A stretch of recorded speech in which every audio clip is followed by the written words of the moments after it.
No vaya a esa cena, Patricia. Por favor, se lo suplico. La voz de mi abogado sonaba desesperada al teléfono. Eran las 3:42 de la tarde del 23 de marzo. Descubrí algo terrible sobre lo que planean hacerle mañana. Algo muy grave.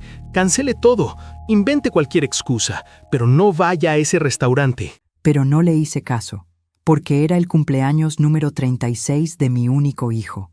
Porque una madre no falla en momentos así. Porque pensé que tenía que haber un error.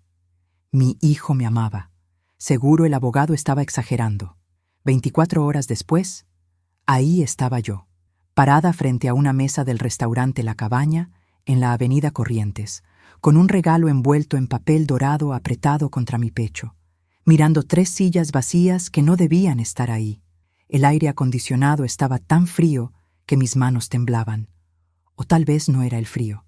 Tal vez era ese nudo en el estómago que llevaba sintiendo desde la llamada del doctor Suárez. Algo no estaba bien. Lo sentía en los huesos. Mi hijo Sebastián estaba sentado al otro extremo de la mesa. Sonreía, pero era una sonrisa rara, una sonrisa que nunca le había visto antes. Vanessa, su esposa, estaba a su lado revisando su teléfono. Ninguno de los dos se levantó cuando llegué. Ninguno vino a abrazarme. «Hola, mamá», dijo Sebastián sin levantarse. «Llegas temprano, siéntate ahí». Señaló una silla frente a las 3 vacías. «¿Y esas sillas?», pregunté. «Pensé que éramos solo nosotros 3. Dijiste que era una cena familiar tranquila para tu cumpleaños». «Ah, sí, viene alguien más. Ya van a llegar».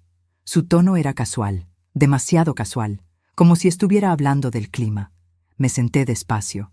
Las rodillas me dolían, la cadera operada todavía me molestaba cuando hacía frío. Puse el regalo sobre la mesa. Sebastián lo miró, pero no lo tocó. Vanessa ni siquiera levantó la vista del teléfono. El silencio era pesado, incómodo. Yo intenté romperlo. ¿Los chicos no vinieron? Pensé que Tomás y Luna iban a estar acá. No, los dejamos con la niñera. Esto es una reunión de adultos, respondió Vanessa sin mirarme. Una reunión de adultos. Qué forma extraña de llamar al cumpleaños de tu marido. Entonces los vi. A las 8:15 exactas, 3 personas entrando por la puerta principal del restaurante. Un hombre de traje gris con un maletín de cuero negro. Una mujer joven con carpeta bajo el brazo. Y otro hombre mayor con lentes que cargaba un sobre manila grueso. Los 3 caminaban directo hacia nuestra mesa, como si supieran exactamente dónde sentarse. Mi estómago se apretó. Se sentaron en las 3 sillas vacías. Ninguno me saludó. Ninguno sonrió. Sebastián los saludó con un gesto de cabeza. Vanessa guardó su teléfono y se enderezó en la silla. De repente parecía muy atenta, muy despierta. «Buenas noches», dijo el hombre del traje gris mirándome fijamente. Sacó una tarjeta de su bolsillo y la deslizó sobre la mesa hacia mí. «Señora Patricia Evangelina Moretti de Campos, ¿verdad?», asentí. No podía hablar. La garganta se me había cerrado. «Permítame presentarme. Soy el doctor Héctor Villanueva, director de la Clínica Psiquiátrica San Rafael». El mundo se detuvo. Clínica psiquiátrica. Las palabras resonaron en mi cabeza como campanas de funeral. Miré a mi hijo buscando una explicación. Alguna señal de que esto era un malentendido, pero él miraba su plato vacío, como si fuera lo más interesante del universo, como si yo no existiera. La mujer joven abrió su carpeta. «Señora Moretti, soy la licenciada Romina Paz, trabajadora social del Juzgado de Familia número 7. Estamos aquí por un tema delicado que involucra su bienestar y su seguridad». El hombre mayor con lentes carraspeó. «Y yo soy el oficial de justicia, Mario Gutiérrez. Traigo documentación oficial del juzgado». Intenté levantarme, salir de ahí, correr, pero mis piernas de 61 años no respondieron. El bastón que siempre llevo desde la operación de cadera resbaló de mi mano y cayó al piso con un ruido seco que resonó en todo el salón. 3 mesas más allá, una pareja de ancianos dejó de comer para mirarme. Un mozo se detuvo con una bandeja en la mano. Todos me miraban. La vergüenza me quemó la cara como fuego. La humillación me cerró la garganta hasta que no pude respirar. Tranquila, señora, dijo el doctor Villanueva con esa voz suave que usan los médicos cuando hablan con locos. Nadie la va a lastimar. Solo queremos hablar. ¿Hablar de qué? Logré susurrar. Sebastián, ¿qué está pasando? ¿Qué es todo esto? Mi hijo finalmente me miró. Sus ojos estaban vacíos, fríos, como los de un extraño. Mamá, es por tu bien. Estamos preocupados por vos. Ya no podés vivir sola. Lo sabés. ¿Qué? Yo estoy perfectamente bien. Vivo sola hace 30 años sin ningún problema. La trabajadora social me interrumpió. Señora Moretti, su hijo nos informó sobre varios incidentes preocupantes. Olvidos frecuentes, confusión, comportamientos de riesgo. Hemos evaluado la situación y consideramos que necesita atención especializada. Eso es mentira, dije. Mi voz salió temblorosa, débil, como la de una vieja asustada. Y en ese momento me di cuenta. Eso era exactamente lo que querían, que pareciera una vieja loca asustada. Yo no tengo ningún problema. Mi cabeza está perfectamente clara. El oficial de justicia sacó papeles del sobre Manila, papeles con sellos, con firmas. Señora, aquí tenemos una evaluación médica que dice lo contrario. ¿Evaluación médica? Yo nunca fui a ninguna evaluación. Fue realizada por el doctor Ramírez en base al testimonio detallado de su hijo y de vecinos del edificio donde usted vive, explicó la trabajadora social. Mentiras, todo mentiras. Pero ahí estaban los papeles, oficiales, con sellos, con firmas de gente que ni siquiera me conocía decidiendo que yo estaba loca. Entonces Vanessa se inclinó hacia adelante y por primera vez desde que llegué me miró directamente a los ojos. Había triunfo en esa mirada, puro triunfo. Patricia, es lo mejor para todos. Vas a estar bien cuidada, con profesionales, con gente capacitada, y nosotros vamos a poder ayudarte mejor. Además, vivir sola en ese apartamento tan grande ya no tiene sentido para vos. Ahí estaba, la verdad, como un cuchillo directo al corazón.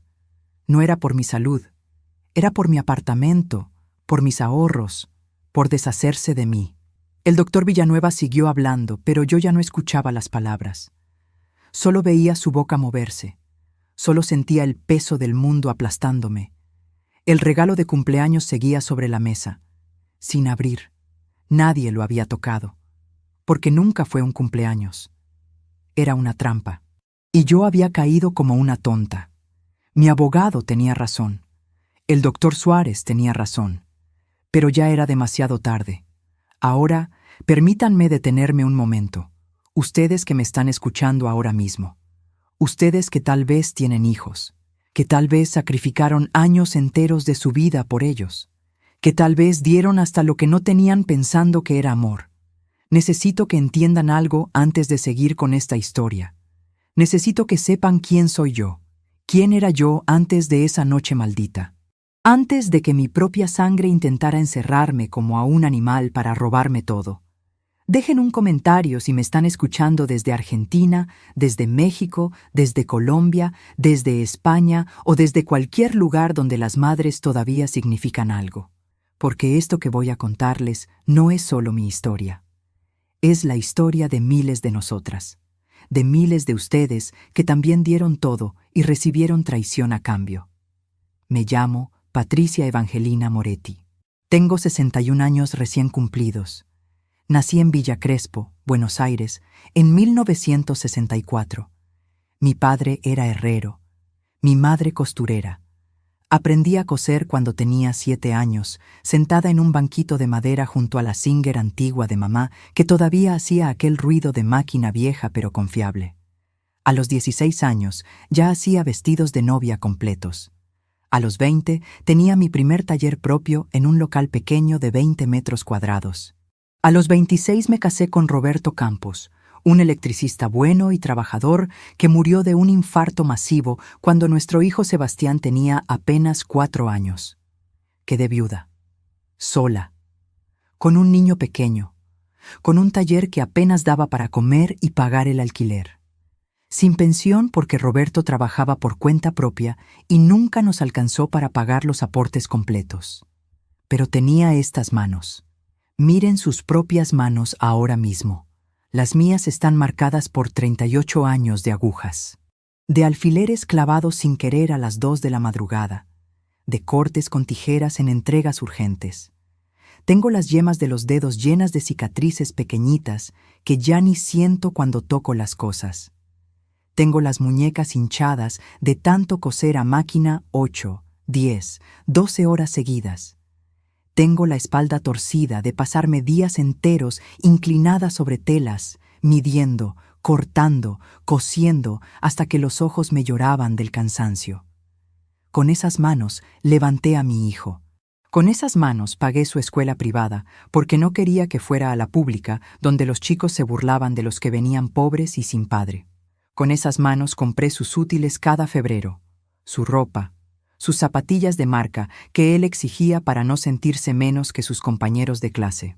Con esas manos ahorré peso por peso, billete por billete, durante 23 años hasta juntar lo suficiente para comprar el apartamento de 85 metros cuadrados en Almagro, donde vivimos juntos, hasta que él se casó a los 28.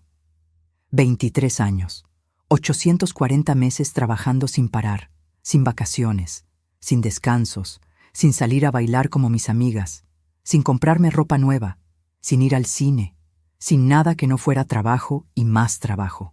Todo para que mi hijo tuviera lo que yo nunca tuve: un futuro, una casa, oportunidades. Cuando Sebastián me dijo que se casaba con Vanessa, yo lloré de felicidad. Pensé que por fin tendría la familia completa que nunca tuvo. Pensé que yo podría descansar un poco, que tal vez podría cerrar el taller, jubilarme, disfrutar de mis nietos cuando llegaran. Qué tonta fui, qué ciega. Los primeros meses fueron buenos. Vanessa venía al apartamento 2 o 3 veces por semana. Tomábamos mate en la cocina. Ella me contaba de su trabajo en la inmobiliaria. Parecía dulce, parecía educada, pero yo empecé a notar cosas, pequeñas cosas. Cómo miraba mis muebles con desprecio, cómo preguntaba de manera casual cuánto valía el apartamento, cuánto pagaba de expensas, si la escritura estaba solo a mi nombre, cómo le decía a Sebastián en voz baja que ese barrio ya no era lo que era y que, con lo que vale eso, podrían mudarse a Palermo. Cuando nació Tomás, mi primer nieto, yo estaba en el cielo. Cuidé de ese bebé como si fuera mío. Vanessa volvió al trabajo a los 3 meses y yo me quedaba con el niño desde las 7 de la mañana hasta las 7 de la noche. Todos los días, sin faltar uno. Dejé el taller. Cerré después de 38 años. Las clientas lloraron. La señora Marta, que había sido mi clienta desde 1987, me abrazó en la puerta y me dijo: «Patricia, no hagas esto. Ese hijo tuyo te va a chupar la vida entera». No le hice caso. Una madre nunca hace caso cuando se trata de ayudar a sus hijos. 5 años cuidando a Tomás todos los días. Luego nació Luna y fueron 3 años más cuidando a los 2. Les preparaba el desayuno, los llevaba a la plaza, les hacía la comida, les enseñaba canciones, los bañaba, les leía cuentos. Sebastián y Vanessa salían los viernes por la noche y no volvían hasta el domingo por la tarde. Yo dormía en su departamento esos fines de semana, cuidando, limpiando, cocinando, siempre cuidando. Nunca me pagaron un peso, ni uno. Cuando tímidamente le sugerí a Sebastián que al menos me ayudaran con los remedios para la presión y para la osteoporosis que me estaba destrozando la espalda, Vanessa soltó una risa y dijo: «Ay, Patricia, pero vos disfrutás de tus nietos. No es trabajo, es amor de abuela. Las abuelas no cobran. El amor de abuela no paga el colectivo 2 veces al día, no paga la luz, no paga la comida, no paga los remedios que cada vez cuestan más». Yo empecé a vivir de mis ahorros, esos 420,000 pesos que había juntado durante tantos años. Los mismos ahorros que Sebastián sabía que existían, porque un día, hace 2 años, se sentó conmigo en la cocina y me preguntó: «Mamá, ¿vos tenés plata guardada? Porque necesitamos 80,000 para el inicial de un auto». Le presté los 80,000, sin pensarlo 2 veces, porque era mi hijo. Me prometió que me los devolvería en 6 meses. Nunca me devolvieron ni un peso. Cuando pregunté, Vanessa dijo que pensaban que había sido un regalo. Hace 6 meses me caí en el baño. Resbalé con el piso mojado. La cadera se partió con un crujido que todavía escucho en pesadillas. El dolor fue tan terrible que grité durante 20 minutos hasta que la vecina llamó a la ambulancia. Me operaron. Me pusieron un clavo de titanio. 3 meses de recuperación. Sebastián vino a verme 2 veces al hospital. 2 veces en 3 meses. Vanessa nunca apareció. Los nietos tampoco. Cuando salí con el bastón y las indicaciones de reposo absoluto, encontré una nota bajo mi puerta. Mamá, ya no podemos contar con vos para los chicos. Necesitamos a alguien confiable. Contratamos una niñera. Besos. Una niñera que sí cobraba. 950 pesos por semana. Mientras yo, que había dado 8 años gratis, quedaba descartada como un trapo viejo. Pero lo peor vino hace 3 meses. Sebastián empezó a decir cosas raras.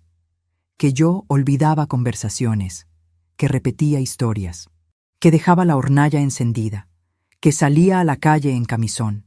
Mentiras. Todo mentiras. Yo tengo 61 años, no 90. Tengo mi cabeza perfectamente clara. Pago mis cuentas. Hago mis compras. Voy a misa todos los domingos. Juego a las cartas con las vecinas los jueves. Pero él insistía. Y Vanessa también. Y empezaron a decirles a los vecinos que estaban preocupados por mí. Hace un mes, asustada, contraté a un abogado. El doctor Suárez. Un hombre de 70 años con oficina a 3 cuadras de mi casa. Le conté todo. Él me miró con tristeza y dijo: Patricia, tenga cuidado. He visto muchos casos así. Voy a investigar. No firme nada y avíseme si pasa algo raro. Y ayer, 23 de marzo, el teléfono sonó a las 3:42 de la tarde. Era el doctor Suárez. Su voz sonaba desesperada. Patricia, no vaya a esa cena mañana. Cancelé todo. Descubrí algo terrible sobre lo que planean hacerle. Algo muy grave. No vaya. Pero no le hice caso, porque era el cumpleaños de mi hijo, y ahora estaba ahí, en ese restaurante, rodeada de extraños con papeles oficiales, con mi hijo mirándome como si fuera una desconocida, con Vanessa sonriendo, y yo finalmente entendía qué era ese algo terrible que el doctor Suárez había descubierto. El doctor Villanueva seguía hablando. Señora Moretti, por su propia seguridad, hemos preparado una habitación en nuestra clínica. Puede ser internación voluntaria, firmando aquí, o si prefiere, tenemos autorización judicial para proceder. El oficial empujó los papeles hacia mí. Vi firmas, sellos, la firma de mi hijo al final de una hoja que autorizaba mi encierro. Mi mano temblorosa alcanzó el bastón del suelo. Me aferré a él con todas mis fuerzas. Sentí las miradas de todo el restaurante clavadas en mi espalda. Sentí que mi vida entera, mis 38 años de sacrificio, mis manos destruidas, mi espalda arruinada, todo había sido para criar a un hijo que ahora quería encerrarme como a un perro rabioso para robarme lo único que me quedaba. El mozo se acercó con las cartas, sonriendo, como si esto fuera una cena normal, como si mi mundo no se estuviera desmoronando justo ahí, bajo las luces frías del restaurante, rodeada de la peor traición que una madre puede sufrir. Señora Moretti, necesito que firme aquí. El doctor Villanueva deslizó una lapicera plateada sobre el mantel blanco. Es solo un consentimiento de internación voluntaria, por su propio bien. Mis dedos temblaban tanto que no podía sostener nada. La lapicera quedó ahí, brillando bajo la luz del restaurante como una serpiente venenosa. Miré los papeles. Las letras bailaban frente a mis ojos. No podía concentrarme. No podía pensar. Solo podía sentir el peso aplastante de la traición cayendo sobre mí como una tonelada de piedras. No voy a firmar nada, susurré. Mi voz sonó débil, asustada, exactamente como ellos querían que sonara. Vanessa suspiró con impaciencia. Patricia, no seas difícil. Esto ya está decidido. Podés hacerlo por las buenas o por las malas. Miré a mi hijo. Sebastián, por favor, mira a mamá. Soy yo, la que te crió, la que te dio todo. ¿Cómo podés hacerme esto? Él ni siquiera parpadeó. Mamá, ya no sos la misma de antes. Te estás poniendo peligrosa para vos misma. Esto es por tu bien. Por mi bien. Esas palabras me sonaron tan vacías, tan falsas. Me levanté de la silla con dificultad. El bastón casi se me cae de nuevo, pero lo agarré fuerte. No voy a ningún lado con ustedes. Y no voy a firmar nada.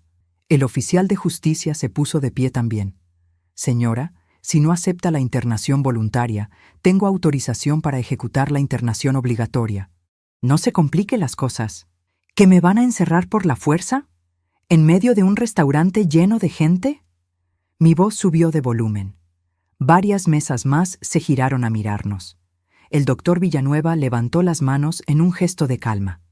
Señora, por favor, siéntese. Nadie va a obligarla a nada ahora mismo. Pero debe entender que la situación es seria. Su hijo está muy preocupado.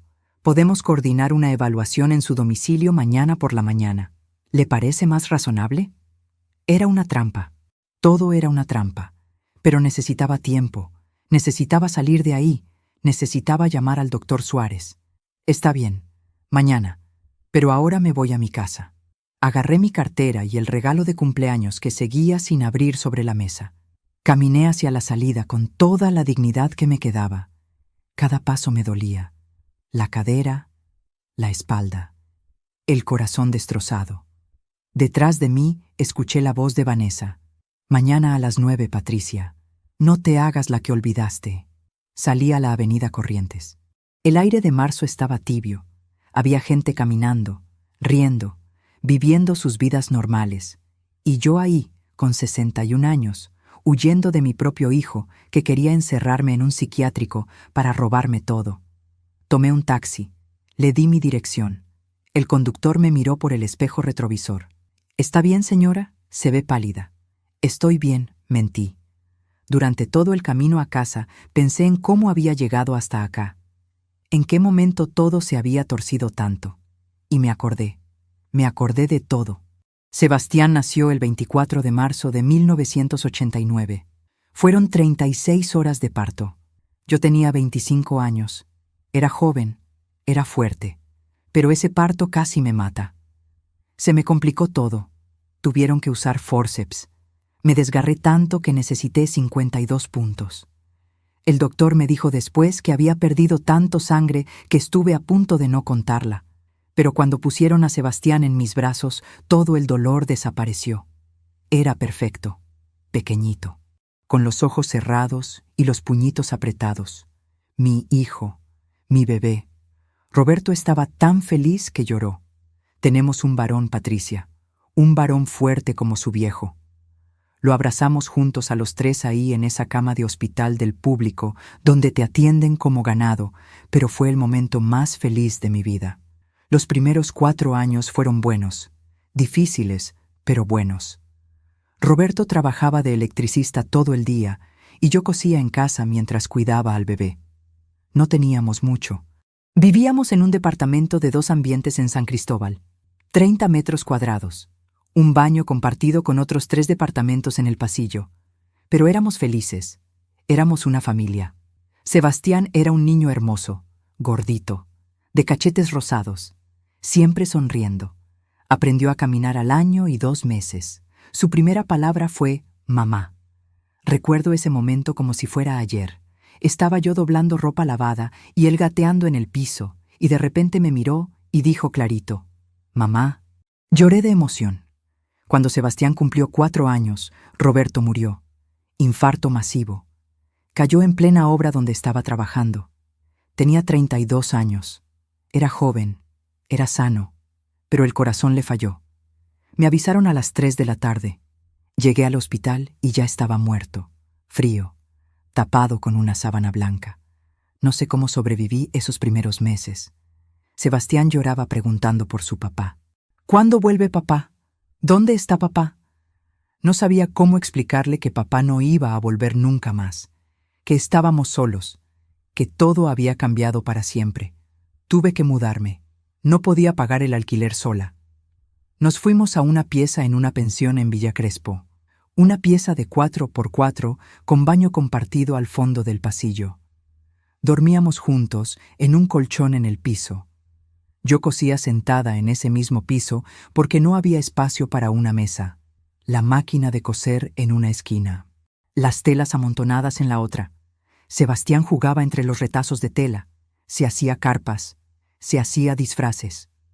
Mira, mamá, soy un superhéroe. Trabajaba de sol a sol. A veces más. Había noches que cosía hasta las 4 de la madrugada para entregar vestidos de fiesta al día siguiente. Me dolían los ojos. Me dolía la espalda. Me dolían los dedos de tanto pincharme con agujas. Pero tenía que seguir. Tenía que darle de comer a mi hijo. Cuando Sebastián empezó primer grado, yo ya tenía mi tallercito. Alquilaba un local de 20 metros en la misma Villa Crespo. Nada lujoso, pero era mío. Mi negocio, mi sustento. Las clientas empezaron a llegar. Primero de boca en boca, después más. La señora Marta fue una de las primeras. Me trajo un vestido de su madre para arreglar y le quedó tan bien que después me trajo todo. Ella, sus hermanas, sus amigas, sus vecinas. Poco a poco empecé a ahorrar. Peso por peso, billete por billete. Los guardaba en una lata de galletitas debajo de mi cama. Sebastián no sabía. Nadie sabía. Era mi seguro. Mi plan para el futuro. Algún día, me decía, voy a comprar un departamento propio, algo nuestro, donde nadie nos pueda echar. Sebastián era buen alumno, inteligente, sacaba buenas notas, pero empezó a pedirme cosas, zapatillas de marca, mochilas caras, ropa de tal o cual marca que usaban sus compañeros. Mamá, los chicos se burlan de mí porque uso ropa vieja, porque mi mochila está rota. Por favor, mamá. Yo no quería que sufriera. No quería que lo miraran como al pobre, al huérfano, al que no tenía padre, así que se las compraba. Aunque tuviera que dejar de comprar carne esa semana, aunque tuviera que caminar en vez de tomar el colectivo para ahorrar, aunque tuviera que usar mis propios zapatos rotos. Él tenía que tenerlo mejor. En secundaria las cosas empeoraron. Sebastián empezó a juntarse con chicos de familias con plata, chicos que vivían en departamentos grandes, que tenían autos, que viajaban de vacaciones, y él se avergonzaba de nuestro departamentito, de mi trabajo de costurera, de que no teníamos auto, de que yo no vestía elegante. Recuerdo un día que tenía 14 años. Vino del colegio y me dijo, «Mamá, el sábado hay una fiesta en lo de Matías. ¿Podés no venir a buscarme? Es que los chicos saben que vos sos costurera y se burlan». Esas palabras me dolieron más que cualquier aguja clavada. Pero dije que sí, porque una madre siempre dice que sí. A los 17 me dijo que quería estudiar administración de empresas en una universidad privada. La matrícula era carísima. Yo tendría que trabajar el doble. Pero dije que sí, porque quería que mi hijo fuera alguien, que tuviera un título, que no fuera costurera como yo. Trabajé como nunca. Acepté todos los pedidos que llegaban. Vestidos de novia, trajes, arreglos, lo que fuera. Hubo meses que dormía 4 horas por noche. Mi cuerpo empezó a pasar factura. La espalda me dolía cada vez más. Las manos se me hinchaban. Las muñecas también. El médico me dijo que era principio de artritis por movimientos repetitivos. Me recetó pastillas. Me dijo que descansara. Pero no podía descansar. Tenía que pagar la Universidad de Sebastián. Él terminó la carrera a los 23. Se recibió. Yo fui a la ceremonia de graduación. Me senté en la última fila porque no quería que sus compañeros me vieran con mi ropa vieja y mi pelo canoso mal teñido. Lo vi recibir el diploma.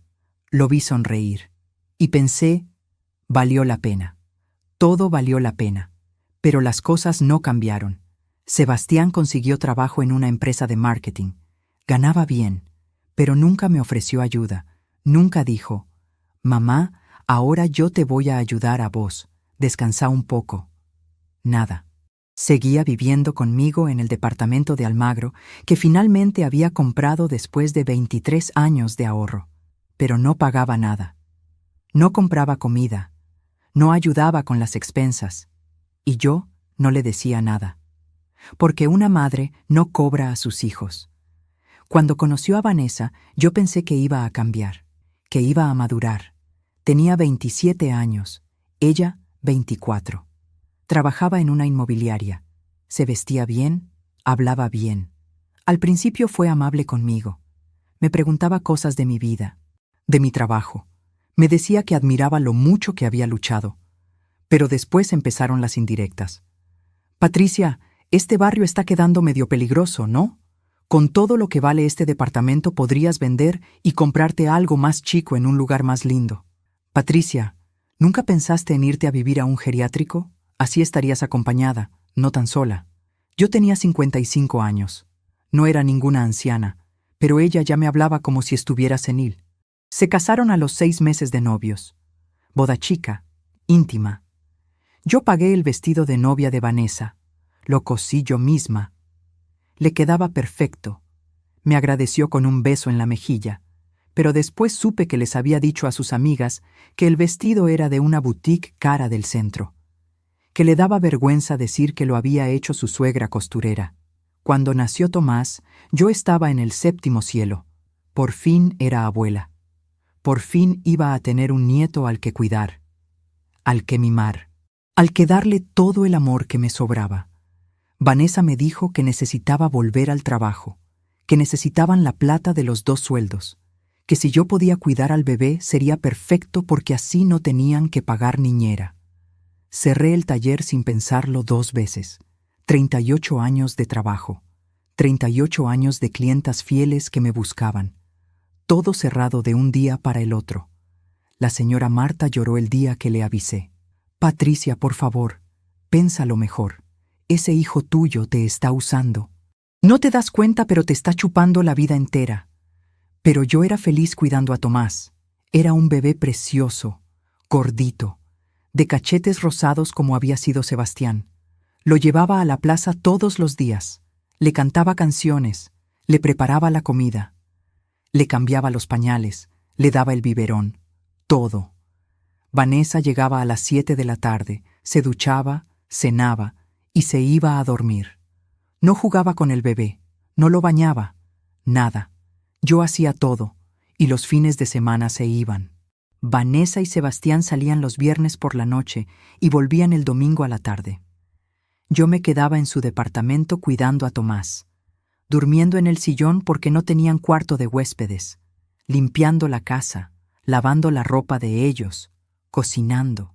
Una vez Sebastián me dijo: «Mamá, sos la mejor abuela del mundo, no sé qué haríamos sin vos». Esas palabras me llenaban el corazón. Pensaba que me necesitaban, que me querían, que todo lo que hacía tenía sentido. Pero nunca me pagaron nada. 5 años cuidando a Tomás gratis, después 3 años más con Luna, 8 años sin cobrar un peso, 8 años gastando mis ahorros para sobrevivir mientras ellos se iban de viaje. Se compraban ropa, se compraban auto nuevo, salían a restaurantes. Y cuando me caí y me rompí la cadera, cuando ya no pude seguir siendo útil, me descartaron, como a un electrodoméstico viejo que ya no funciona. Llegué a mi departamento cerca de las 10 de la noche. Me temblaban tanto las manos que no podía meter la llave en la cerradura. La vecina de al lado, la señora Karina, abrió su puerta. «Patricia, ¿estás bien? Te veo muy pálida». «Estoy bien, Karina. Solo cansada». Entré. Cerré con llave, con pasador, con cadena, como si eso pudiera protegerme de lo que venía. Me senté en el sillón sin siquiera prender las luces. La oscuridad era un alivio. En la oscuridad nadie podía verme llorar. El teléfono sonó. Era Sebastián. Lo dejé sonar. Sonó 3 veces más. Después empezaron los mensajes. «Mamá, no seas infantil. Mañana a las 9 vienen el doctor y la asistente social a evaluarte. Es solo una charla. No pasa nada. Coopera, por favor». Una charla, una evaluación, y después me encerrarían. Y se quedarían con mi departamento, con mis ahorros, con todo. Me levanté y fui a mi cuarto. Debajo de la cama guardaba una caja de zapatos vieja. Adentro estaban todos los documentos importantes, la escritura del departamento, la libreta de ahorro donde tenía los 420,000 pesos, certificados, papeles y también fotos. Fotos viejas de Sebastián de bebé, de niño, de adolescente, graduándose, casándose, fotos donde sonreía, donde me abrazaba, donde parecía quererme. ¿En qué momento se había convertido en esto? ¿En qué momento el bebé que yo había parido con tanto dolor se había transformado en un hombre capaz de encerrarme para robarme? Lloré hasta que ya no me quedaron lágrimas. Lloré hasta que me dolió el pecho. Lloré hasta quedarme dormida ahí en el piso, abrazada a esa caja de zapatos, preguntándome qué había hecho mal, en qué había fallado, cómo una madre que dio todo podía terminar así, sola, traicionada, a punto de perder hasta su libertad. A las 8 de la mañana siguiente sonó el timbre. Insistente, fuerte. Me levanté del piso con dificultad. Todo el cuerpo me dolía de haber dormido en esa posición. Miré por la mirilla. Era el doctor Villanueva, la trabajadora social. Y detrás de ellos, Sebastián. Habían venido, como habían prometido, a las 9 en punto, con papeles, con autorización judicial, a evaluarme, a declararme incapaz, a llevarme. Y yo estaba sola, atrapada en mi propio departamento, sin salida, sin plan, sin nada más que mi bastón y mis 61 años de vida destrozada. El timbre siguió sonando, insistente, cada vez más fuerte, como si quisieran romper el botón de tanto apretarlo. Después empezaron los golpes en la puerta. 3 golpes secos, la voz de Sebastián del otro lado. «Mamá, abrí. Sé que estás ahí. No hagas esto más difícil». Me quedé paralizada en medio del pasillo. El corazón me latía tan fuerte que sentía el pulso en las sienes, en el cuello, en las muñecas. Miré la puerta como si fuera la entrada al infierno. Del otro lado estaban ellos, esperando para llevarme, para encerrarme, para robarme todo. «Señora Moretti, soy el doctor Villanueva. Solo queremos conversar unos minutos, hacerle unas preguntas sencillas, nada más». Su voz sonaba tranquila, profesional, como si esto fuera algo normal, como si estuviera visitando a una viejita enferma que necesitaba ayuda. Pero yo no estaba enferma. Yo estaba perfectamente cuerda y sabía exactamente qué querían de mí. «No voy a abrir», dije con voz temblorosa. «Váyanse. No tienen derecho a entrar a mi casa». Silencio. Después escuché murmullos, voces bajas discutiendo algo. Entonces habló la trabajadora social. «Señora Moretti, tenemos autorización judicial para realizar esta evaluación. Puede ser de forma voluntaria o podemos solicitar que la policía nos acompañe para ingresar. Por favor, no nos obligue a hacer esto de la manera difícil». La policía. Iban a traer a la policía. Iban a romper mi puerta. Iban a arrastrarme como a una criminal, como a una loca peligrosa. Y los vecinos iban a ver todo. El edificio entero iba a enterarse. La vergüenza, la humillación total. Me senté en el piso del pasillo.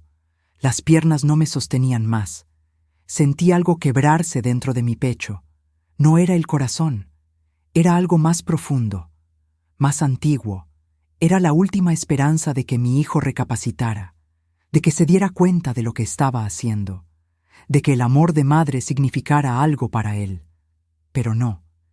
Él estaba del otro lado de esa puerta, dispuesto a llamar a la policía contra su propia madre, dispuesto a verme arrastrada de mi casa, dispuesto a destruirme completamente con tal de quedarse con 85 metros cuadrados y 420,000 pesos. Los golpes continuaron, más fuertes. «Mamá, por favor, no seas terca, solo abrí la puerta. 5 minutos, nada más. 5 minutos. ¿Y después qué? Después me iban a hacer preguntas trampa para demostrar que estaba senil. Iban a torcer mis palabras, iban a escribir en sus papeles oficiales que yo estaba confundida, agresiva, paranoica, incapaz de cuidarme sola. Y con esos papeles me iban a encerrar». Me arrastré por el piso hasta el teléfono. Marqué el número del doctor Suárez con dedos temblorosos. Sonó una vez, 2, 3. «Por favor, atienda, por favor». Doctor Suárez al habla. «Doctor, soy Patricia. Están en mi puerta. Vinieron con papeles. Dicen que van a traer a la policía si no abro. No sé qué hacer. Tengo miedo». Las palabras me salieron atropelladas. entre sollozos. Patricia, escúcheme bien. No abra esa puerta. ¿Me escucha? No abra. Yo voy para allá ahora mismo y voy a llamar al juzgado. Esos papeles que tienen no son legales. No pueden internarla sin una evaluación real hecha por un médico forense designado por el juzgado. Lo que están haciendo es ilegal. Aguante, voy para allá. Colgó. Los golpes seguían, cada vez más fuertes. Escuché la voz de Sebastián más alta ahora. Mamá, te juro que si no abrís en un minuto, llamo a la policía. Te lo juro. Y en ese momento algo se rompió definitivamente dentro de mí. No fue gradual, fue de golpe, como cuando se rompe un vidrio. Un segundo está entero y al siguiente está hecho pedazos en el piso. Basta, hasta aquí. Me levanté del piso con esfuerzo. Agarré el bastón, caminé hasta la puerta, pero no para abrirla. Me quedé ahí parada del otro lado mirando la madera, respirando hondo. Y algo cambió en mi interior. El miedo empezó a transformarse en otra cosa, en rabia, en furia fría, en determinación absoluta. Yo había construido mi vida de la nada. Había sobrevivido a la muerte de mi marido. Había levantado un negocio con estas manos destruidas. Había comprado este departamento peso por peso durante 23 años.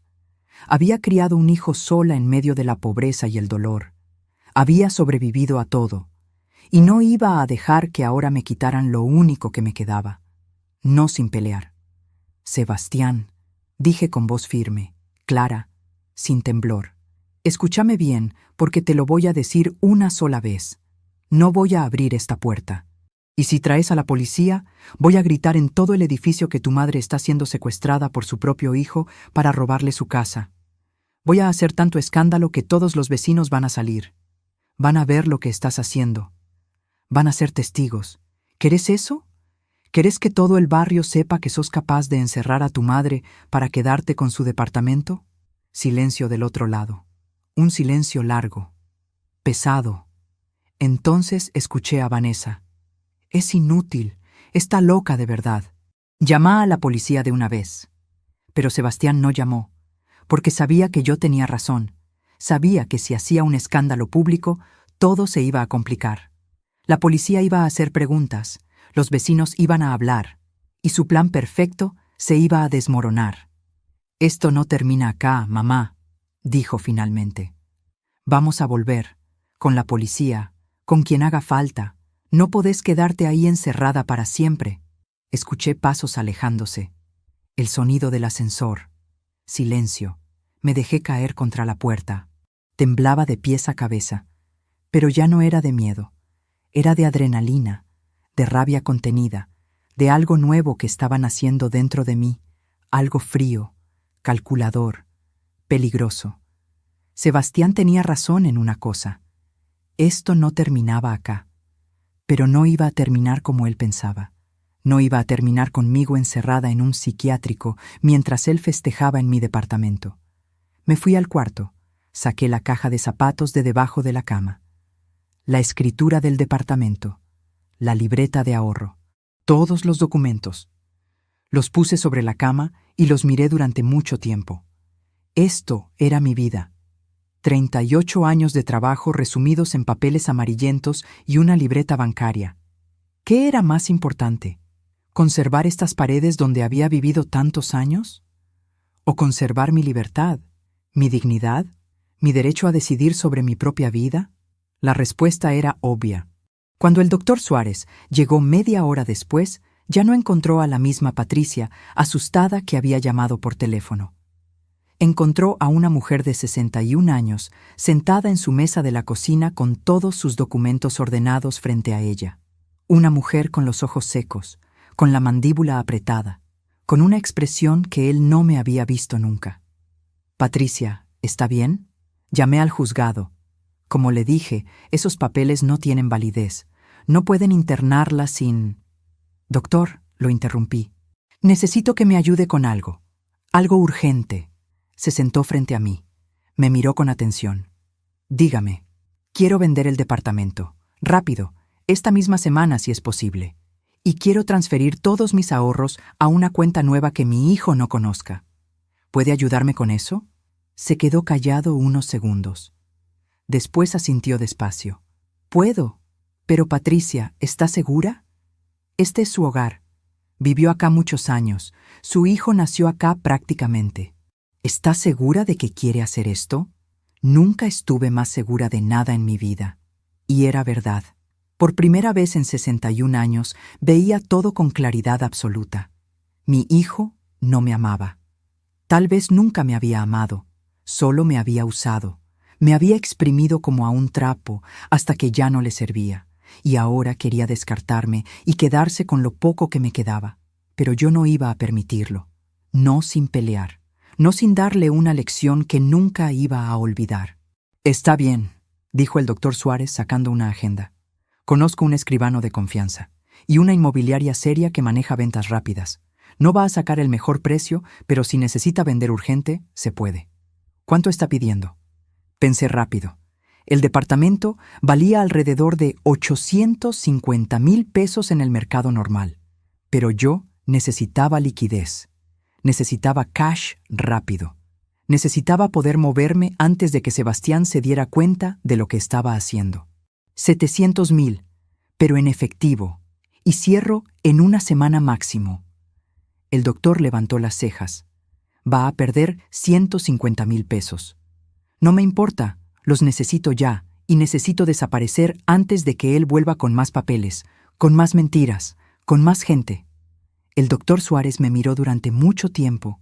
Había algo parecido al respeto en sus ojos, o tal vez admiración. Está bien, Patricia, voy a hacer las llamadas. ¿Y después? ¿Qué va a hacer después de vender? ¿Tiene algún lugar a donde ir? La verdad era que no.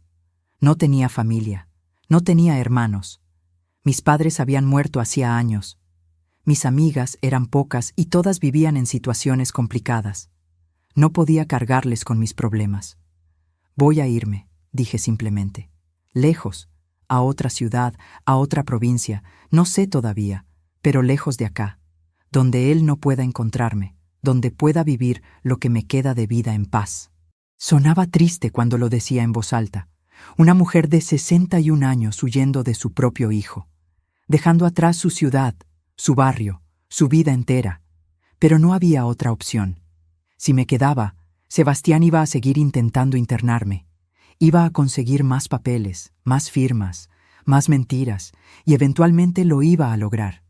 Pero si desaparecía, si vendía todo y me iba sin dejar rastro, si le quitaba el premio antes de que pudiera ganarlo, entonces él iba a entender. Iba a entender que no podía pisotear a la gente impunemente, que las acciones tienen consecuencias, que una madre puede dar todo por amor, pero también puede quitar todo cuando ese amor es traicionado. El doctor Suárez se quedó toda la mañana conmigo. Hizo llamadas, habló con el escribano, habló con la inmobiliaria, habló con el banco para abrir una cuenta nueva a mi nombre. Todo en silencio, todo en secreto, como una operación clandestina. A las 2 de la tarde sonó su teléfono. Habló unos minutos y colgó. Patricia, tengo un comprador interesado. Es un inversor que compra propiedades al contado. Viene mañana a las 10 de la mañana a ver el departamento. Si le gusta, firma y paga en el momento. Cash. 700,000 en billetes. Sentí algo parecido al alivio, parecido a la esperanza. Perfecto. Ahora vamos al banco, a abrir esa cuenta nueva, y vamos a transferir todo lo que tiene, hoy mismo, antes de que su hijo pueda hacer algo. Salimos juntos del edificio. La señora Karina me vio y me saludó con la mano. ¿Todo bien, Patricia? Todo bien, Karina. Solo salgo un rato. Fuimos al banco caminando. Yo con mi bastón. El doctor Suárez a mi lado. El sol de marzo estaba fuerte. Hacía calor. Pero yo sentía frío por dentro. Un frío que no tenía nada que ver con la temperatura. Era el frío de haber tocado fondo, de haber perdido todo lo que creía tener. Pero también era el frío de la determinación absoluta, del que ya no tiene nada que perder. En el banco abrimos la cuenta nueva. Transferimos los 420,000 pesos, todo, hasta el último peso. La cuenta vieja quedó en cero, vacía, como mi corazón. Cuando salimos ya eran las 5 de la tarde. Mañana vienen a ver el departamento, me recordó el doctor Suárez. Después de eso, si todo sale bien, en 3 o 4 días puede tener el dinero y los papeles firmados. ¿Está lista para esto? Miré hacia atrás, hacia mi edificio, hacia la ventana de mi departamento en el 3er piso. Ahí había vivido 15 años. Ahí había criado a mi hijo durante su adolescencia. Ahí había cosido miles de vestidos. Ahí había llorado cuando Roberto murió. Ahí había sido feliz y había sufrido. Ahí estaba mi vida entera. Y ahora lo iba a vender. Lo iba a dejar atrás, como se deja atrás una piel vieja, como se deja atrás una vida que ya no existe. Estoy lista, dije. Y por primera vez en días, en semanas, en meses, sentí que decía la verdad. El inversor llegó al día siguiente a las 10 de la mañana en punto. Era un hombre de unos 50 años, traje oscuro, portafolio de cuero, mirada de tiburón. Recorrió el departamento en silencio. Midió con los ojos, tocó las paredes, abrió las canillas, revisó las ventanas. No dijo ni una palabra durante 15 minutos. Yo estaba sentada en el sillón de la sala, con el corazón latiéndome tan fuerte que pensé que iba a escucharlo. El doctor Suárez estaba parado junto a la puerta, quieto, esperando. Finalmente, el hombre se dio vuelta y me miró. 700,000 cash. Cierro pasado mañana. Escribanía a las 3 de la tarde. ¿Trato hecho? No lo pensé 2 veces. Trato hecho. Sacó un sobre de su portafolio. Acá tiene 50,000 de seña, el resto el día de la firma. Traiga escritura original, DNI y las llaves. ¡Listo! Me entregó el sobre. Lo abrí. Billetes de 1,000. 50 billetes perfectamente ordenados. Dinero real. Tangible. El primer paso del plan estaba completo. Cuando el hombre se fue, el doctor Suárez me abrazó. Lo hizo, Patricia. Lo está haciendo de verdad. Todavía falta, dije. Todavía tengo que empacar, irme, desaparecer antes de que él se dé cuenta. Los siguientes 2 días fueron un torbellino. Empaqué solo lo esencial. Ropa, documentos, fotos de cuando Sebastián era chiquito porque por más que me odiara, seguían siendo recuerdos míos. Recuerdos de cuando todavía era mi bebé.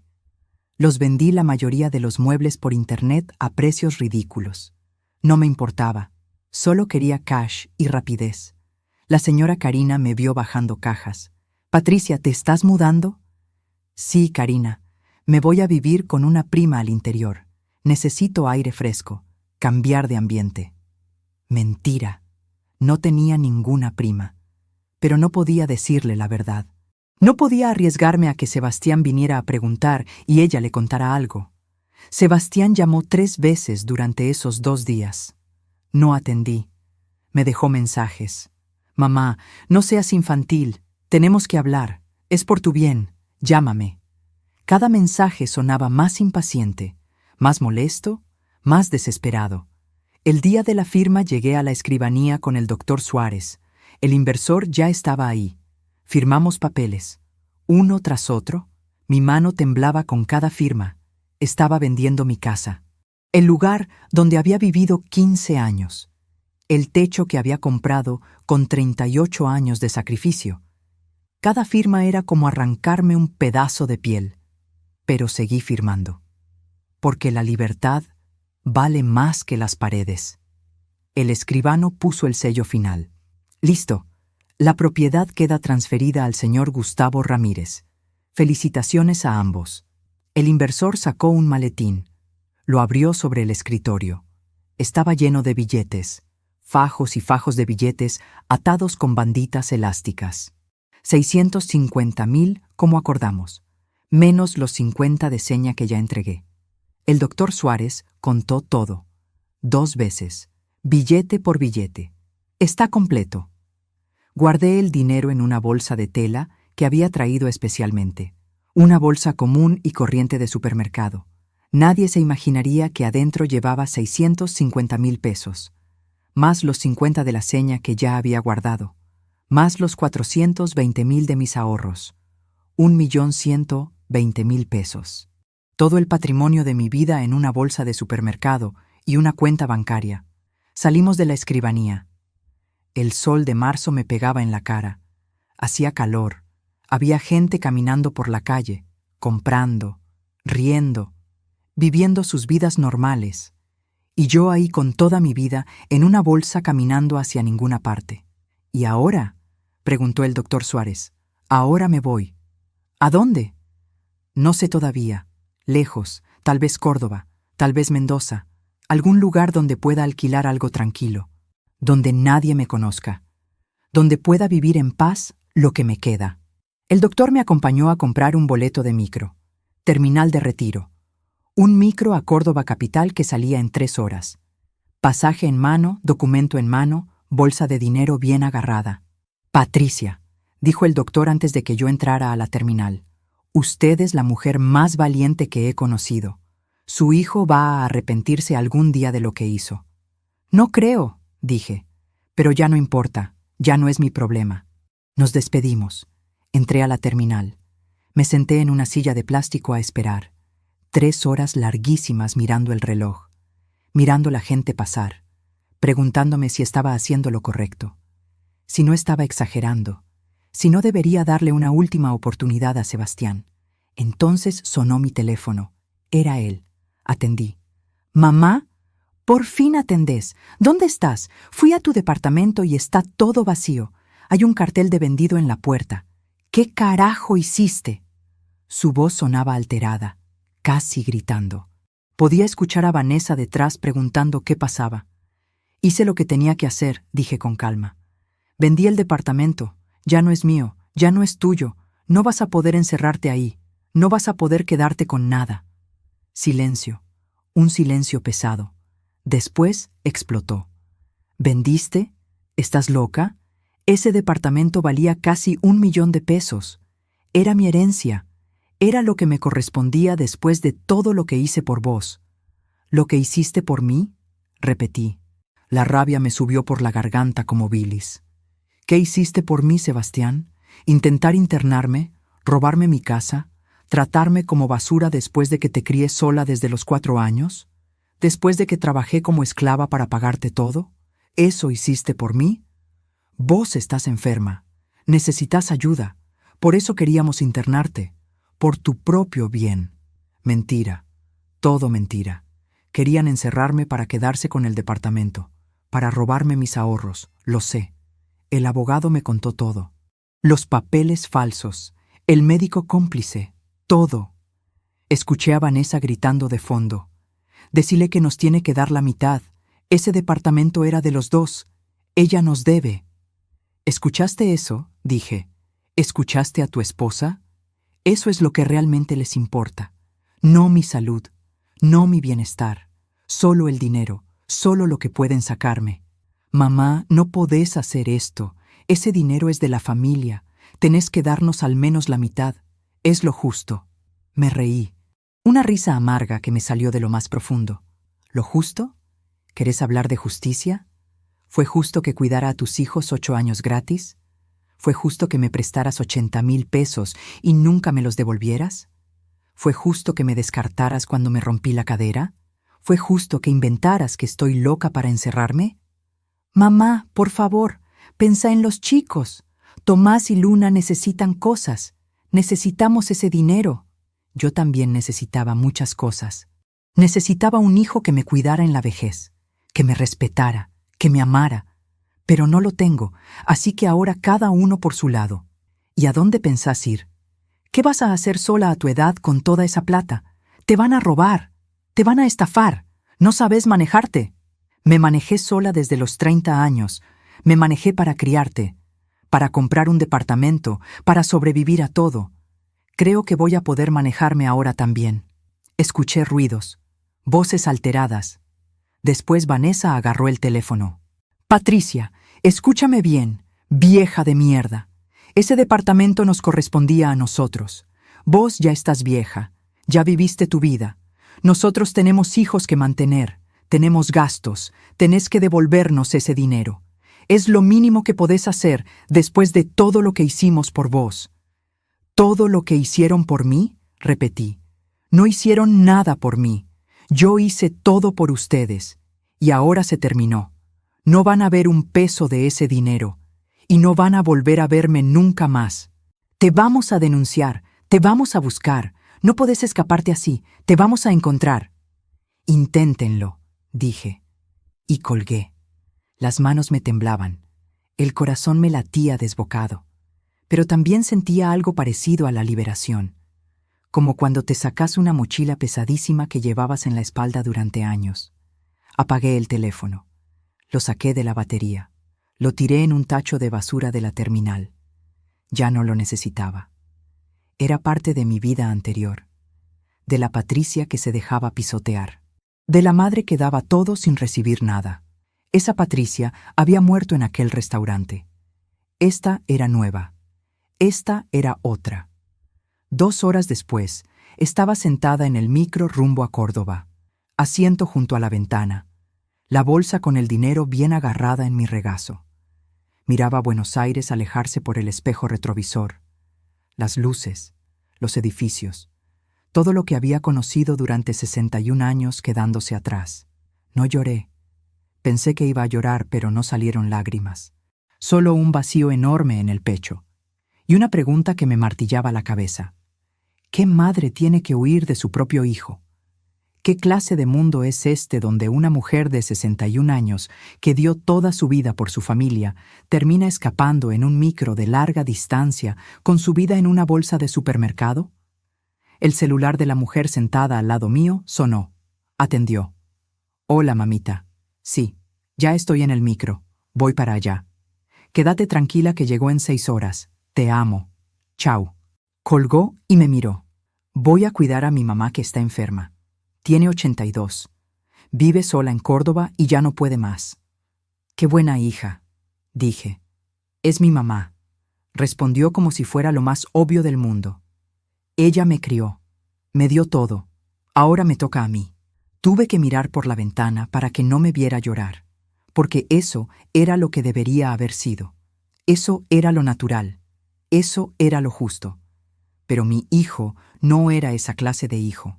Y yo nunca iba a tener esa clase de vejez. El micro paró en una estación de servicio a mitad de camino. Bajé a estirar las piernas. Compré un café en un vaso de plástico. Me senté en una mesa afuera a tomar aire fresco. El cielo estaba oscuro, lleno de estrellas. Hacía fresco. Se sentía bien. Un hombre mayor se sentó en la mesa de al lado. Tendría 70 y pico. Tomaba mate solo. Me miró y sonrió. «Linda noche, ¿no?» «Linda», respondí. «¿Va a Córdoba?» «Sí. ¿Y usted?» «También. Voy a ver a mis nietos. Hace 2 meses que no los veo y los extraño como loco». Se le iluminó la cara al hablar de ellos. Sacó el celular y me mostró fotos. «Mira, este es Mateo, tiene 6. Y esta es Catalina, tiene 4. Son mi vida entera». «¡Qué lindos!», dije. Y era verdad, eran hermosos. «¿Usted tiene nietos?» «Tengo 2, pero no los veo». «Ah, qué lástima. ¿Viven lejos?» «No, viven en Buenos Aires, pero las cosas se complicaron con mi hijo. Ya no nos hablamos». El hombre me miró con tristeza. «Qué difícil, ¿no? Los hijos a veces no entienden, no valoran hasta que es tarde. Pero bueno, usted hizo lo que pudo. El resto no es su responsabilidad». Esas palabras me pegaron fuerte. Usted hizo lo que pudo. Había hecho lo que pude. Había dado todo. Absolutamente todo. Y si no había sido suficiente, si mi hijo había salido así, no era mi culpa. No podía cargar con esa culpa el resto de mi vida. Volvimos al micro. Las últimas 3 horas del viaje las pasé durmiendo. Soñé con Sebastián chiquito, con sus cachetes rosados, con sus manitos agarrándose de mi dedo, con su risa. Desperté con lágrimas en la cara. Llegamos a Córdoba a las 6:30 de la mañana. Agarré mi bolsa y bajé. La terminal estaba llena de gente. Ruido, movimiento, kioscos abriendo, colectivos saliendo, gente corriendo con valijas. Me senté en un banco y me pregunté, ¿y ahora qué? No conocía a nadie acá. No tenía a dónde ir. No tenía plan más allá de escapar. Pero tenía 1.120.000 pesos. Tenía mi libertad. Tenía mi dignidad. Y tenía 61 años de experiencia sobreviviendo a todo. Iba a estar bien. De alguna forma. Iba a estar bien. Los primeros días en Córdoba fueron los más duros de mi vida. Peores que cuando murió Roberto. Peores que cuando cerré el taller. Peores que todo. Porque esta vez la soledad era absoluta. Total. Estaba en una ciudad donde no conocía a nadie. Sin familia. Sin amigos. Sin historia. Como si hubiera nacido de nuevo a los 61 años. Alquilé una pieza en una pensión del barrio de Alberdi. 4 paredes blancas, una cama, un placard, un baño compartido al fondo del pasillo. Me recordó a la primera pieza donde había vivido con Sebastián después de que murió Roberto. La misma pobreza, la misma soledad, como si hubiera vuelto al principio después de dar toda la vuelta. Pero esta vez era diferente. Esta vez tenía dinero. Esta vez tenía opciones. Esta vez huía para salvarme, no por necesidad. La primera semana casi no salí de la pieza. Me quedaba acostada mirando el techo, pensando, llorando a veces, preguntándome si había hecho lo correcto, si no había sido muy dura, si debería haberle dado una oportunidad más a Sebastián. Pero después me acordaba de esa mesa en el restaurante, de las 3 personas con papeles para encerrarme, de los ojos vacíos de mi hijo, de la sonrisa de triunfo de Vanessa, y la duda se me pasaba. La dueña de la pensión era una mujer de unos 65 años. Se llamaba Estela, una cordobesa de pura cepa, gorda, simpática, de esas que te hablan como si te conocieran de toda la vida. Un día tocó la puerta de mi pieza. «Nena, ¿estás bien? Hace una semana que no te veo salir casi. ¿Comiste algo?» «Estoy bien, Estela, solo cansada». «Cansada las pelotas. Vení, baja a comer algo. Te hice guiso». No me dio opción. Me agarró del brazo y me llevó a su cocina. Una cocina enorme con una mesa larga de madera donde comían todos los huéspedes de la pensión. Había 6 personas ese día. Un estudiante de 20 años, 2 trabajadores de la construcción, una enfermera, una maestra jubilada. Y yo. Estela sirvió el guiso. Humeante. Olía tan bien que se me hizo agua a la boca. Hacía días que comía solo galletitas y té en mi pieza. «Comé, nena, estás en los huesos». Comí, y mientras comía, ellos hablaban, reían, contaban chistes, se cargaban unos a otros. Y yo me sentí invisible, como un fantasma sentado en esa mesa. Alguien que existía, pero que nadie veía realmente. Entonces, la maestra jubilada me miró. «Vos sos nueva, ¿no? ¿De dónde venís?» «De Buenos Aires». «Ah, porteña. ¿Y qué te trae por Córdoba?» No supe qué decir. No podía contar la verdad. Era demasiado vergonzosa, demasiado dolorosa. Vine a cambiar de aire, a empezar de nuevo. «A tu edad empezar de nuevo es de valientes», dijo la maestra. «Yo me jubilé hace 2 años y no me animé a cambiar nada. Sigo viviendo en la misma casa de siempre, con la misma rutina de siempre. Vos sos más corajuda que yo». ¿Corajuda? No me sentía corajuda. Me sentía rota, asustada, perdida. Pero había algo en las palabras de esa mujer que me tocó. Empezar de nuevo es de valientes. Tal vez tenía razón. Tal vez huir no era cobardía. Tal vez era valentía. Valentía de dejarlo todo atrás para salvarte a vos misma. Esa noche dormí un poco mejor. Al día siguiente salí a caminar por el barrio. Alberdi era un barrio viejo, de casas bajas, de calles angostas, de veredas rotas. Había almacenes en las esquinas, panaderías, carnicerías, gente sentada tomando mate en las puertas de sus casas. Se parecía un poco a Villa Crespo, a mi barrio de la infancia.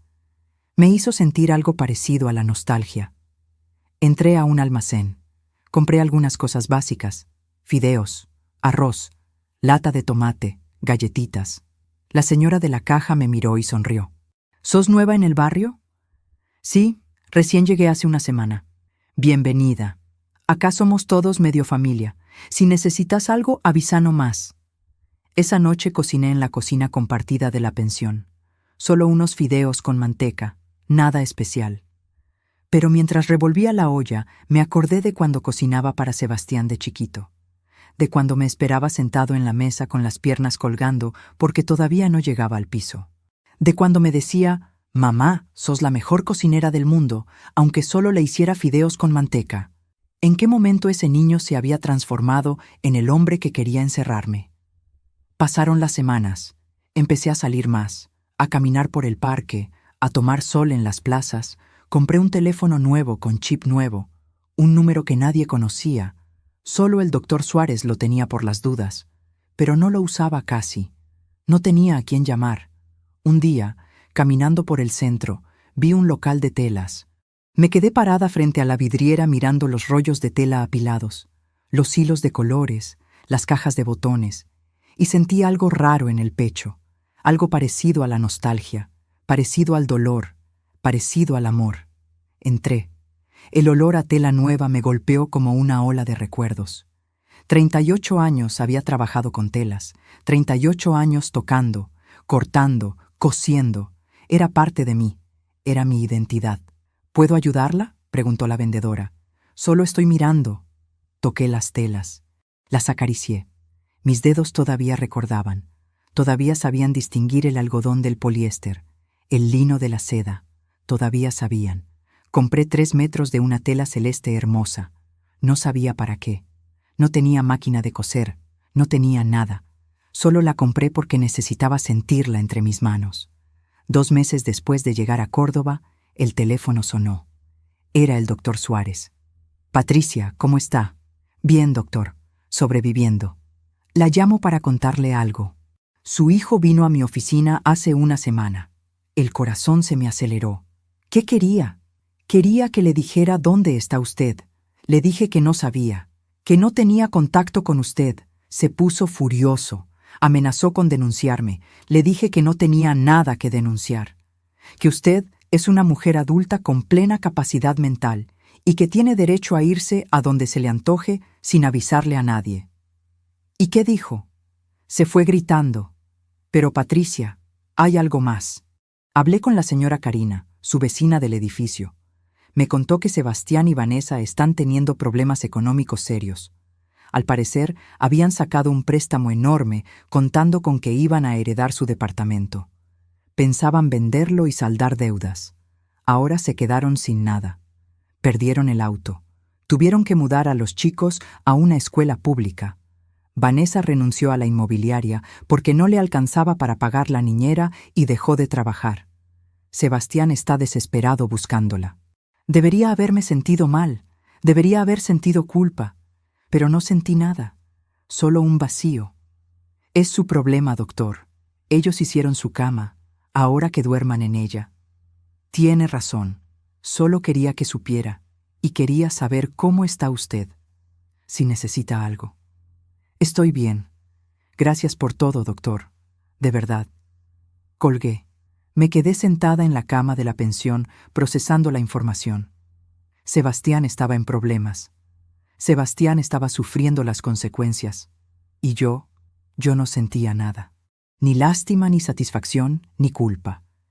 Solo un enorme vacío donde antes había estado el amor de madre.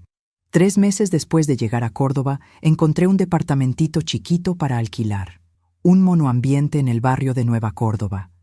35 metros. Pero tenía cocina propia, baño propio, ventana grande con luz. Y era mío, solo mío. Me mudé con mis 2 valijas. Compré algunos muebles usados.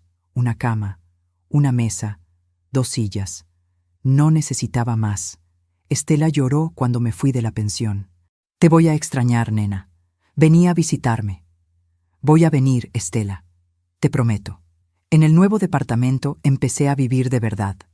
Ya no solo a sobrevivir. Compré una máquina de coser usada. No porque necesitara trabajar. Solo porque la extrañaba. Porque coser era parte de mí. Cosí cortinas para mi ventana. Cosí un mantel para mi mesa. Cosí porque me hacía feliz. La vecina de al lado era una mujer de 50 y tantos. Mercedes, divorciada. Trabajaba de secretaria en un hospital. Un día me tocó la puerta. «Hola, soy tu vecina. Te traje unas facturas de bienvenida». Tomamos mate juntas, hablamos durante horas, le conté una versión editada de mi historia. Le dije que había enviudado joven, que había trabajado toda mi vida, que me había mudado a Córdoba para empezar de nuevo. No le conté lo de Sebastián. Era demasiado vergonzoso, demasiado doloroso. Mercedes me presentó a sus amigas, 4 mujeres de entre 50 y 60 años, todas con historias difíciles, divorcios, viudeces, hijos problemáticos, problemas económicos, pero todas sobrevivientes, todas fuertes, todas adelante. Empezamos a juntarnos los jueves a la tarde a tomar mate y jugar a las cartas, como había hecho en Buenos Aires con mis vecinas. Pero estas mujeres eran diferentes. Estas mujeres no me preguntaban por mi familia, no me preguntaban por mi hijo, respetaban mi silencio, respetaban mi dolor. Un día Mercedes me dijo: Patricia, a vos te pasó algo muy jodido con tu familia, ¿no? No hace falta que me cuentes si no querés, pero quiero que sepas que acá tenés otra familia. Nosotras somos tu familia ahora. Lloré. Lloré tanto que me dolió el pecho, porque era verdad. Esta mujer que conocía hacía 3 meses me trataba mejor que mi propio hijo. Me cuidaba más, me respetaba más. 6 meses después de llegar a Córdoba, en una tarde de septiembre, estaba cosiendo en mi departamento cuando sonó el teléfono. Era el doctor Suárez de nuevo. Patricia, tengo noticias. Sebastián abandonó la búsqueda. Karina me contó que se mudaron a un departamento mucho más chico, que Vanessa lo culpa a él por haber perdido su departamento, que pelean todo el tiempo, que los chicos preguntan por usted, pero él les dice que está muerta, que les mintió diciéndoles que falleció. Les había dicho que estaba muerta. A sus propios hijos, a mis nietos, les había robado su abuela para no tener que explicar lo que había hecho. ¿Patricia? ¿Está ahí? Estoy, susurré. Gracias por avisarme, doctor. Esa noche me senté en mi balconcito a tomar té. Miraba las luces de Córdoba brillando en la noche. Escuchaba los ruidos de la ciudad, los autos, las voces, la vida pasando. Y entendí algo. Estaba muerta para ellos, pero estaba viva para mí. Por primera vez en 61 años, estaba viva para mí. No era la costurera, no era la viuda, no era la madre sacrificada. Era simplemente Patricia, una mujer de 61 años que había sobrevivido a todo, que había perdido todo, que había ganado su libertad. Agarré la taza de té con mis 2 manos, las mismas manos marcadas por 38 años de agujas, las mismas manos que habían criado un hijo ingrato, las mismas manos que habían firmado la venta de mi departamento, las mismas manos que ahora sostenían esta taza en un balcón de Córdoba, viendo una vida nueva, que todavía no sabía cómo sería, pero que era mía, solo mía. Y por primera vez en mucho tiempo me sentí en paz. Hoy, hace 2 años y 4 meses que llegué a Córdoba. Es 22 de julio del 2027. Afuera hace frío. Es invierno, pero adentro de mi departamentito hace calor. Tengo la estufa prendida, una manta sobre las piernas, una taza de té caliente en las manos. Y por la ventana entra un sol de invierno hermoso que me calienta la cara. Cumplí 63 años el mes pasado. Mercedes y las chicas me hicieron una fiesta sorpresa. Torta, velas, regalos, risas, abrazos. Gente que me quiere de verdad sin esperar nada a cambio. Sin segundas intenciones, sin cálculos de herencias ni departamentos. Mi vida acá es simple, tranquila. Me levanto cuando quiero, desayuno despacio, salgo a caminar por el parque, vuelvo, coso un rato, no por trabajo. Solo porque me gusta, porque me relaja, porque es parte de mí. A veces las vecinas me traen cosas para arreglar. Un pantalón, una pollera, un vestido. Les cobro muy poco. No lo hago por el dinero, lo hago por la compañía, por sentirme útil. Los jueves seguimos juntándonos a tomar mate y jugar a las cartas. Los domingos voy a misa en la iglesia del barrio. Conocí a un grupo de gente mayor que se junta después a tomar café. Hablo, río, comparto, vivo. Todavía tengo la mayor parte del dinero de la venta. 900,000 pesos invertidos en un plazo fijo que me da intereses todos los meses. Con eso y lo poquito que gano cosiendo, vivo bien. tranquila, sin lujos pero sin apuros. Alquilo este departamentito, pago mis cuentas, como bien, me compro ropa cuando necesito, me doy algunos gustos.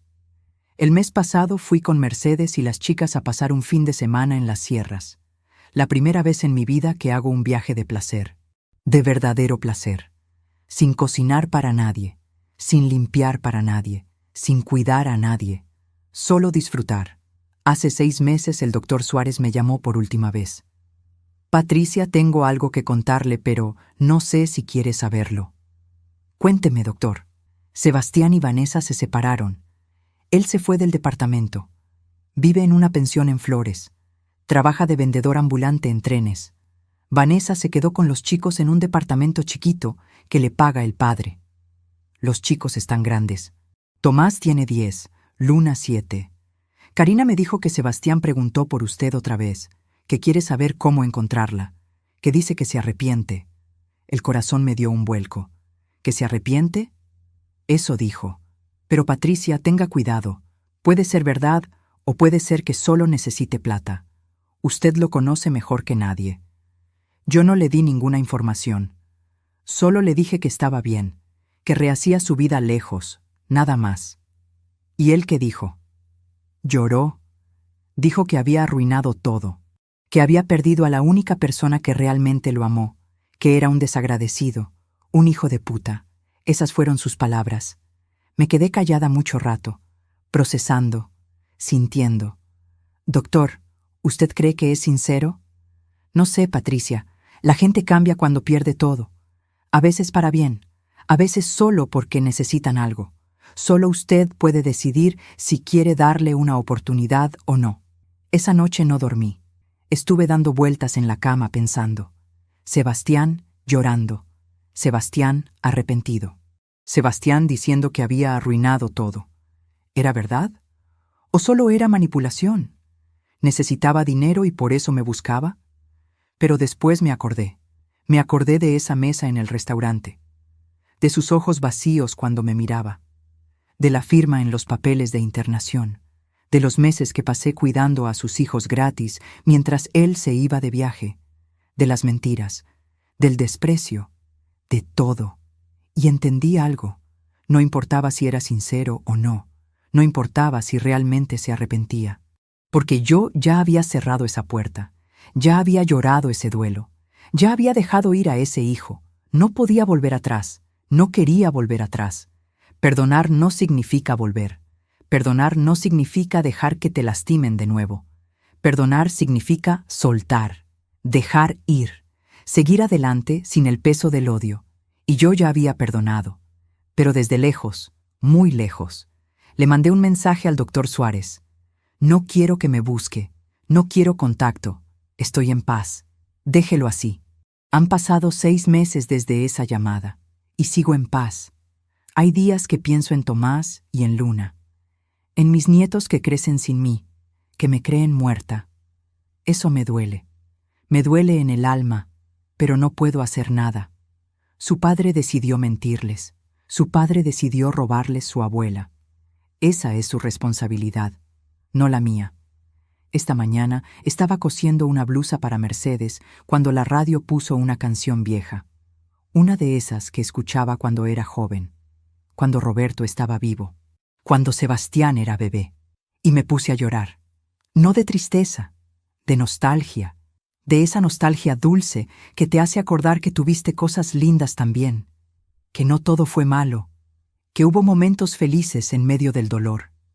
Y me acordé de Sebastián de bebé, de sus cachetes rosados, de su risa, de cuando me decía mamá por primera vez. Ese bebé era inocente. Ese bebé me amaba de verdad. El hombre en que se convirtió es otra cosa, otra persona, y puedo amar el recuerdo de ese bebé y odiar lo que hizo el hombre. Las dos cosas pueden ser verdad al mismo tiempo. Mercedes tocó la puerta a la tarde. Patricia, vení, vamos a tomar mate al parque, hace lindo. Fuimos. Nos sentamos en un banco, tomamos mate, hablamos de la vida, de los hijos. Ella también tiene problemas con su hija. No me habla hace 3 años porque se enojó porque Mercedes no le prestó plata para un auto nuevo. ¿Sabes qué es lo peor?, me dijo Mercedes. Que una se siente culpable, como si hubiera hecho algo mal, como si ser buena madre significara dejarse pisar. Yo también me sentía así, le dije. Me pasé meses preguntándome qué había hecho mal, en qué había fallado, pero después entendí algo. Yo no fallé. Yo di todo. Hice todo lo que una madre puede hacer. Si mi hijo salió así no es porque yo fuera mala madre, es porque él eligió ser mal hijo. Y esa responsabilidad es de él, no mía. Mercedes me miró con los ojos brillosos. Necesitaba escuchar eso. Gracias, Patricia. Nos quedamos en silencio mirando el parque.